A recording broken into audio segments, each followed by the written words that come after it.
चलिए हम लोग नेक्स्ट चैप्टर स्टार्ट करेंगे मैथ्स का, chapter number 11, similarities in geometrical shapes. ठीक है, there are so many types of geometrical shapes like a polygon, regular और irregular polygon. In the polygon we have certain types of figures like triangle is a polygon, quadrilateral is a polygon. In quadrilaterals there are so many figures which are known as quadrilateral. Quadrilateral is a type of family. It is a family name, quadrilaterals. In this family there are so many types of figures which has 4 sides and closed figure. What is the basic meaning of quadrilaterals? There has to be 4 sides and the figure must be closed. ठीक है, whether those figures are rectangle, square, rhombus, parallelogram, trapezium, anything, all such figures are known as quadrilaterals. So quadrilaterals is a type of family. ठीक है ना, and quadrilateral are also known as polygon. Polygon. What is the basic meaning of polygon? Any figure which has got more than 3 sides are known as polygon. Any figure which has got more than 3 sides, at least the figure has contained 3 sides. At least 3 side figure must contain. At least how many number of sides? 3 sides. If the figure contains more than 3 sides, then also we will call it polygon. Polygon is a family name. Under the polygon there are so many types of figure. Quadrilateral is subdivision of polygon. ठीक है, अंग्रेजी समझ नहीं आ रहा है ना, तो हिंदी में आ जाते हैं. ठीक है, हम लोग चैप्टर स्टार्ट कर रहे हैं सिमिलैरिटीज इन ज्योमेट्रिकल शेप्स. मैं बात कर रहा था ज्योमेट्रिकल शेप्स की. ज्योमेट्रिकल शेप सिर्फ एक टाइप का होता है. कितने टाइप का? एक. और उसको बोलते हैं पॉलीगॉन. क्या बोलते हैं? पॉलीगॉन. थोड़ा सा जस्ट 2 मिनट लगेगा, हम लोग उसका एक इंफ्रास्ट्रक्चर ड्रॉ कर लेते हैं ताकि एटलीस्ट 10वीं में आने के बाद तो आपको कोई भ्रम न रह जाए. ठीक है, तो थोड़ा सा इंफ्रास्ट्रक्चर देखिएगा. एक ही फैमिली है जिसको क्या बोलते हैं? पॉलीगॉन बोलते हैं. क्या बोलते हैं? पॉलीगॉन बोलते हैं ना. 1 मिनट लगेगा, जस्ट थोड़ा सा देखिए, फिर मैं इसको मिटा दूंगा. ठीक है, ये सिर्फ आपके नॉलेज के लिए. ठीक है, एक ही फैमिली होती. देखिए ज्योमेट्रिकल शेप्स. फिर हम लोग टॉपिक पर आते हैं ना, ज्योमेट्रिकल शेप्स. ठीक है, ठीक है, बोल दो. हाँ, देखिएगा ना, हमारे पास ज्योमेट्रिकल शेप को एक शब्द में डिफाइन करने के लिए एक शब्द है और उस शब्द को हम लोग बोलते हैं पॉलीगॉन. क्या बोलते हैं? Polygon. All geometrical shapes are known as polygon. लेकिन पॉलीगॉन की कहानी ना कम से कम 3 साइड से स्टार्ट होती है. कोई एक ऐसा फिगर है जिसमें 3 साइड नहीं है, कम से कम 3 साइड होनी चाहिए. अगर 3 साइड नहीं है तो हम उसको पॉलीगॉन नहीं बोलेंगे. तो जिसके पास 3 साइड नहीं है उसको पॉलीगॉन से बाहर रखते हैं. ठीक है, जैसे सर्कल, तो इसको ना पॉलीगॉन की फैमिली से मैं बाहर कर रहा हूं. इसके पास एक ही साइड होता है, उसको एक ही साइड मानिए, एक ही सरकमफ्रेंस. एक ही सीधे तार को पकड़ के गोला कर दीजिए, तो एक स्ट्रेट लाइन और एक सर्कल में क्या अंतर है? कुछ नहीं. एक तार को सीधा रखिए तो स्ट्रेट लाइन, एक तार को ये दोनों एंड मिला दीजिए, सर्कल बन जाएगा. तो इसको हम पॉलीगॉन की फैमिली से थोड़ा अलग कर रहे हैं. ठीक है, 2 साइड आ जाएंगे तो क्या बनेगा? एंगल बनेगा. 2 साइड इन्वॉल्व हो जाएंगे तो क्या बनेगा? एंगल. इसको भी हम अलग कर रहे हैं, हमको नहीं चाहिए. ठीक है, हम स्टार्ट कर रहे हैं कितने साइड से? कितने साइड से? 3 साइड ना. 3 साइड वाला क्या कहलाता है? 3 साइड वाला ट्रायंगल. 4 साइड वाला, हाँ, 4 साइड वाला quadrilateral.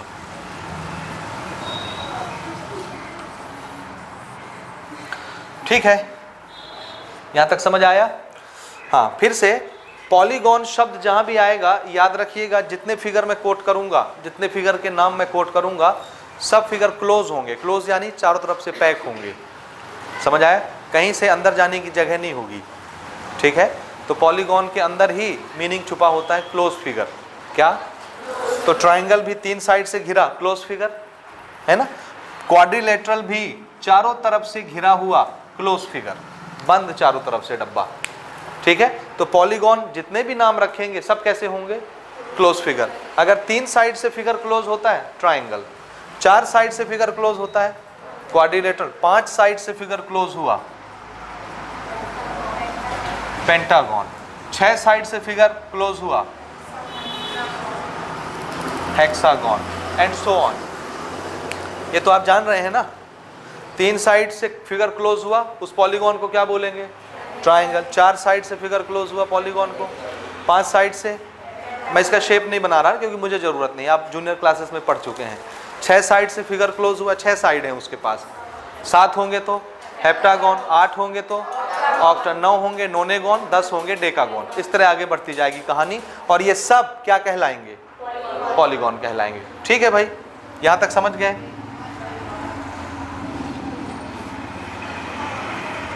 And so on.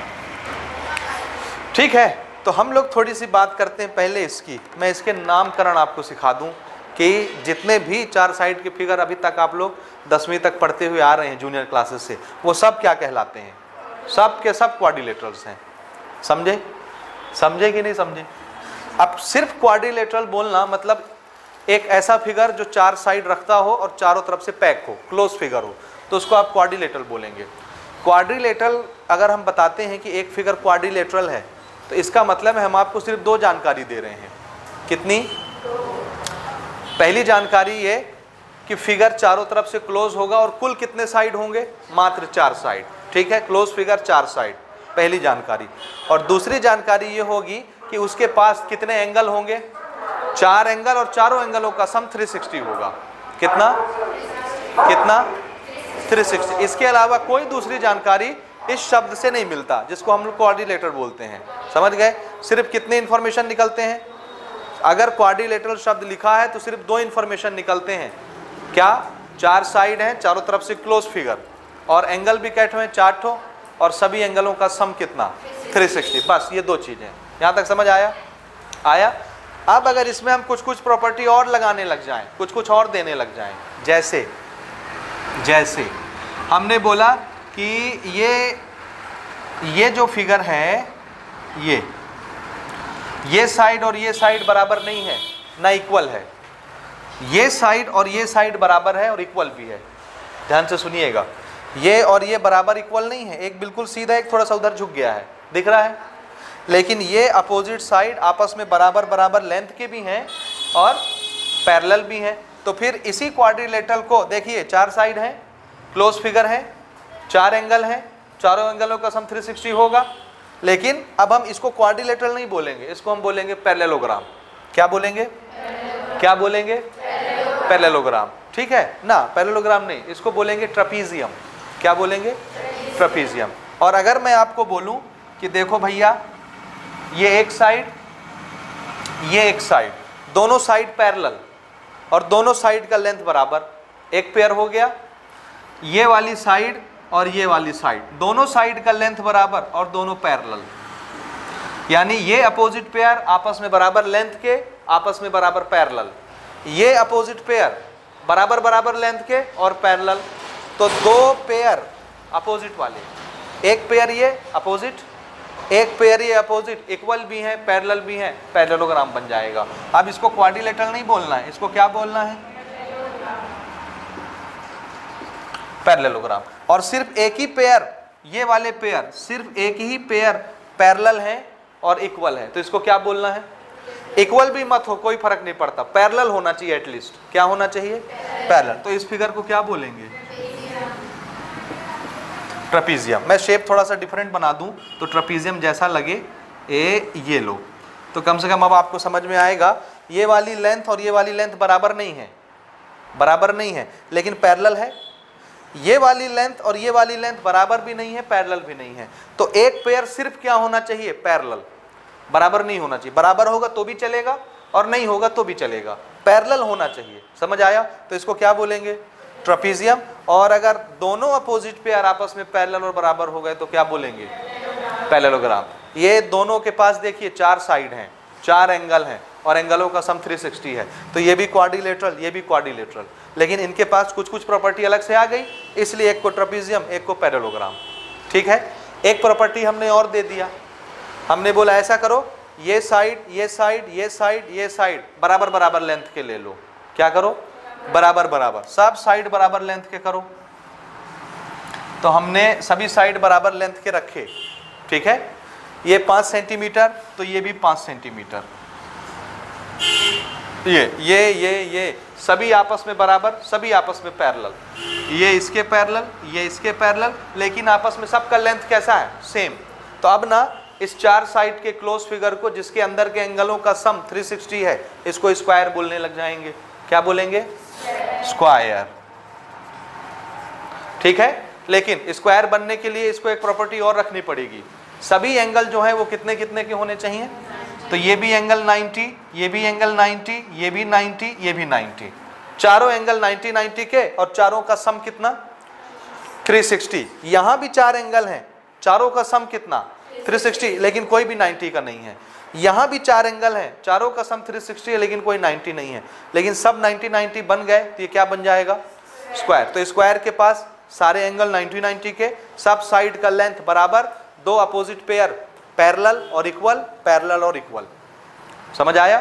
Square बन गया। हमने कहा ठीक है, दो साइड खाली डिफरेंट डिफरेंट रखो, इस साइड को इसके बराबर और पैरेलल रखो, ये बराबर लेंथ के और पैरेलल भी, और इस साइड को इसके बराबर और पैरेलल रखो, और एंगल भी 90 90 कर दो। तो फिर ये क्या कहते हैं, क्वाड्रिलेटरल क्या बन जाएगा? रेक्टेंगल बन जाएगा। तो इन दोनों में डिफरेंस किस चीज का है? इसमें भी सारे एंगल 90, इसमें भी सारे एंगल 90। इसमें सब साइड बराबर और इसमें सब साइड बराबर नहीं, सिर्फ दो साइड बराबर, ये इसके बराबर और पैरेलल, और ये इसके बराबर और पैरेलल। ये और ये बराबर नहीं है, जबकि यहाँ ये और ये भी बराबर है, तो उसको रेक्टेंगल बोलना है। समझ आया? फिर ना ये स्क्वायर हमने रखा टेबल में, इसको यहाँ से पकड़ा और आगे धक्का मार दिया, ऐसे रखा हुआ है स्क्वायर, देखिए इस तरह से स्क्वायर रखा हुआ है टेबल में, इधर से पकड़ के ना हमने इसको धक्का मार दिया, तो ये ऐसे हो गया। समझे? क्या इसकी ये लेंथ चेंज हुई? ये जो 5 सेंटीमीटर की ये लेंथ थी, ये 5 सेंटीमीटर की लेंथ थी, ये 5 सेंटीमीटर की लेंथ थी, ये 5 सेंटीमीटर, क्या लेंथ छोटा बड़ा हुआ? नहीं, सिर्फ क्या हुआ, ये साइड थोड़े से मुड़ गए, मुड़े तो ये एंगल 90 नहीं रहा, बदल गया। और जैसे इसको बिगाड़े, स्क्वायर का बिगड़ा हुआ रूप रोम्बस कहलाता है। क्या नाम रख दिया हमने इसका? इसको ना पहले ये सीधा रखा हुआ था, इधर से धक्का मार दिए तो ये साइड ऐसे हो गई, तो ये भी ऐसे हो गई, क्योंकि बीच का गैप कितना मेंटेन रखना है? 5।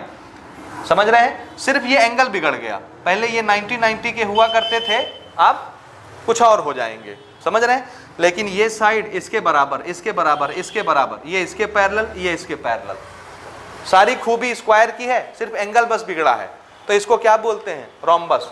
लेकिन इसके पास भी देखिए 4 साइड है, और अंदर जो एंगल होंगे 4, उन चारों का सम कैसा होगा?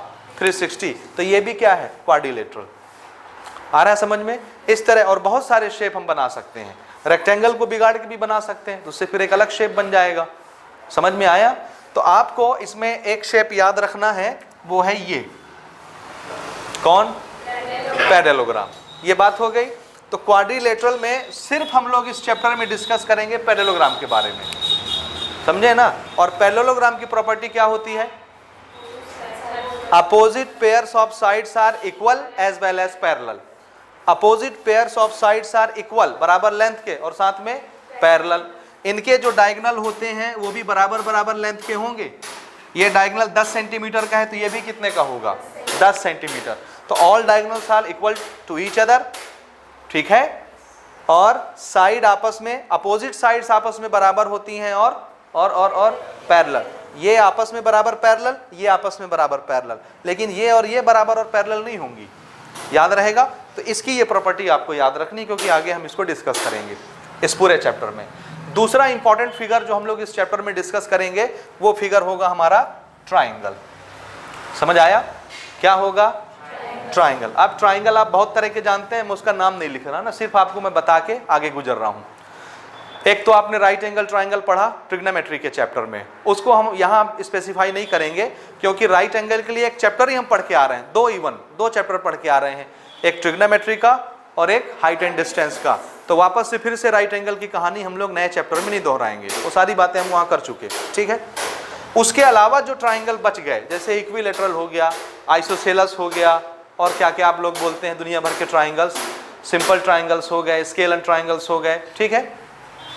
उन सब ट्राइंगल के बारे में हम लोग यहाँ पर डिस्कस करेंगे। हाँ, राइट एंगल की एक प्रॉपर्टी जो हम लोग ट्रिग्नोमेट्री में लगा आए हैं, दैट इज पैथागोरस थ्योरम, उसका प्रूफ यहाँ डिस्कस करेंगे हम लोग, और उससे रिलेटेड क्वेश्चंस भी यहाँ पर हम लोग बनाएंगे, ठीक है ना। तो राइट एंगल का छोटा सा पार्ट आएगा आखिरी में इस चैप्टर के, ठीक है ना। यहाँ तक आपको समझ में आया? तो ये सब आपको इसलिए बताना पड़ा क्योंकि इसमें शब्द कौन सा आया है, ज्योमेट्रिकल शेप्स। ये जितने भी शेप आपको दिख रहे हैं और जो मैं नहीं बना पाया, कोन नहीं बना पाया, सिलेंडर नहीं बना पाया, स्फीयर नहीं बना पाया, समझ रहे हैं ना, वो सब शेप भी ज्योमेट्रिकल शेप्स कहलाते हैं। यानी जितने भी डायग्राम आप कॉपी में बना के उसकी स्टडी करते हैं, मेजरमेंट करते हैं, वो सब के सब शेप क्या कहलाते हैं, ज्योमेट्रिकल शेप्स कहलाते हैं। तो आपके काम के लिए इतना काफ़ी है मेरे ख्याल से। हमको इस चैप्टर में किसके बारे में पढ़ना है? पैरेललोग्राम खुद कौन है, समझ गए ना। तो हम पैरेललोग्राम और ट्राइंगल के बारे में डिस्कशन करेंगे इस चैप्टर में। यहाँ तक बात समझ में आई? अब आइए, now we are going to discuss this word similarity. What is the basic meaning of similarity and what is the difference between similarity and congruency? आपने क्लास 9th में एक चैप्टर पढ़ा है, chapter number 10, congruency of a triangles पढ़ा है। कुछ लिपा पोता से याद आता है 9वीं कक्षा का? कुछ याद नहीं आता है, ठीक है। थोड़ा सा हम लोग इस पर डिस्कस करते हैं, ये नोट कर लें फ्लो चार्ट।